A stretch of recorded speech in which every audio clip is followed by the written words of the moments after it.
ఈ లోపల ఇంకొక కుక్కలేసింది తెల్లంపూడి నుంచి. అది ఎప్పుడో పోయింది. కాపు జాతి ఈ అంబటి రాంబాబు నట్టగానే మీడియా వచ్చేసిందండి. YCP media, social media. Kapu నాయకుడు అంబటి రాంబాబుని అరెస్ట్ చేశారు. కాపులు దద్దరిల్లిపోతుంది, ప్రపంచం తలకిదైపోతుంది. కాపు నాయకుడు ఏ కాపు నాయకుడు? కాపులు మద్యం మందు తాగితే తిరుగుతూ ఉంటారు అని చెప్పి గతంలో వ్యాఖ్యానించాడు ఈ రెడ్డి కాపు గారు. మీకు ఎవరికైనా గుర్తుందో లేదో నాకైతే బాగా గుర్తుంది. మీరు వెనక్కి వెళ్ళి చూసుకుంటే కాపులు అన్న వాళ్ళు మద్యం తాగుతా మాంసం తింటారు, రోడ్ల మీద తిరుగుతారని చెప్పి మాట్లాడిన వ్యక్తి ఈ అంబటి రాంబాబు. ఆవేశపరులు, మాంసాన్ని ఎక్కువ తింటారు, మందు బాగా తాగుతారు, ఇవన్నీ ఉన్నాయి లక్షణాలు. అవి నేను నాకున్నాయా లేదా వాళ్ళకున్నాయని ఆ కమ్యూనిటీలో అది ఎక్కువగా ఉన్నాయి. అందరు తాగుతాం చాలా మంది అవుతారు, చాలా మంది. కానీ ఇది ఎక్కువగా వీళ్ళు కన్సంప్షన్ ఎక్కువ ఉంటుంది, కాపుల్లో ఎక్కువ ఉంటుంది కంపారిటివ్గా. అంటే కాపులు అనేది అది ఉన్న ఈ అంబటి రాంబాబు ఇవాళ కాపు నాయకుడు అయిపోయాడట. ఈ భద్రావరెడ్డి గారు వెంటనే ఆయన ఇంటి లెగిసి వెలుక్కుని ఆయన మాట్లాడేస్తా ఉన్నాడు.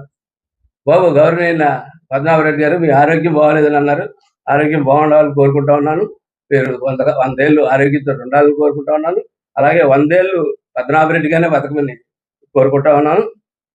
మీకు చెప్పారు మీకు ఆరాధ్య దైవం కృష్ణారెడ్డి గారు, నాకే నల్లమంద కృష్ణారెడ్డి గారు, అలాగే రిక్షావల్లి రక్తం పీల్చి డబ్బులు వసూలు చేసినటువంటి భాస్కర్ రెడ్డి గారు, అలాగే పీడిఎస్ బియ్యం పేదలకు వచ్చే బియ్యాన్ని ఇతర దేశాలకు అమ్మేస్తున్నటువంటి చంద్రశేఖర్ రెడ్డి గారు, వీళ్ళంతా ఆదర్శప్రాయులట. ఈ ఆదర్శప్రాయాలు అన్యాయం జరిగిందంట. పవన్ కళ్యాణ్ గారు వాళ్ళు ఏదో అన్నారంట. వాళ్ళు కాపులకి 50,000 ఇచ్చారంట, 100 లారీలు ఇచ్చారట కాపులకి. దాని మీద ఈయన మనస్తాపం చెంది కాపుల నుంచి రెడ్డిలోకి మారిపోయాడు ఈ పద్మనాభరెడ్డి గారు. ఈవేళ మరి పారిపోయిన పద్మనాభరెడ్డి గారికి మీకు గుర్తుందో లేదో, మరి ఇన్ని మాటలు మీరు మాట్లాడిన పద్మనాభరెడ్డి గారు నేను రెడ్డి అయిపోయానన్నారు. మరి మీ లెటర్ రైట్ కూడా పద్మనాభరెడ్డి అని కొట్టించారు. ఇదిగో పద్మనాభరెడ్డి మీ లెటర్ రైట్ కదా చాలా క్లియర్ గా కొట్టించారు. పాతదే ఉంది, పాత పద్మనాభన్ ఉంది కొట్టించారు. 2వ తారీఖు 23వ సంవత్సరంలో ఇది వచ్చారు. ఇప్పుడున్న దాంట్లో పద్మనాభరెడ్డి లెటర్ రైట్ మీద మీరు లెటర్ కొడతా కాపుల గురించి మీరు మాట్లాడేది ఏముంది?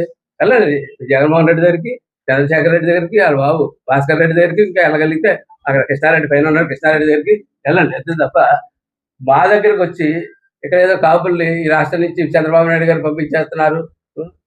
కాపు కార్పొరేషన్ పెట్టిందే చంద్రబాబు నాయుడు. కాపు కార్పొరేషన్కి 1000 కోట్లు నిధి ఇచ్చిందే చంద్రబాబు నాయుడు గారు. ఆవేళ అది గుర్తుపెట్టుకోండి. అంతే తప్ప మీరు వచ్చిన తర్వాత కాపు కార్పొరేషన్ ఏమైపోయింది?